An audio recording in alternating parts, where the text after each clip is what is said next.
Buenas tardes, ¿cómo andan? Les voy a contar ahora cómo reparo la pastina de un trabajo.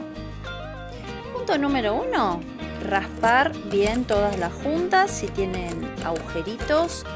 Si no tiene, no. Si no tiene, no. Y sacar todo el polvillito. Lo limpiamos bien. Si tienen un ayudante, mucho mejor. ¿Cómo va quedando eso? Muy bien. Si lo que queremos empastinar con este color es solo una zona, supongamos acá el rojo, lo que hacemos es con cinta de pintor enmascaramos los costados, los bordes. Ahora viene la preparación de la pastina. Yo voy a utilizar, tengo acá una pastina clara en mi trabajo y la voy a pastinar. La voy a tapar con esta pastina que es de color antílope, que es Weber Prestige, que es de altas prestaciones.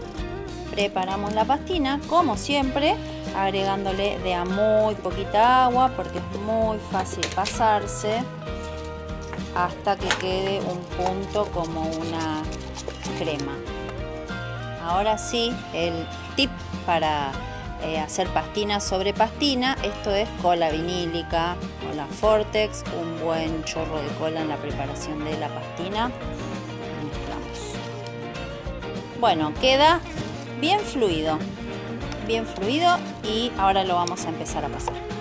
Ahora sí, sin miedo.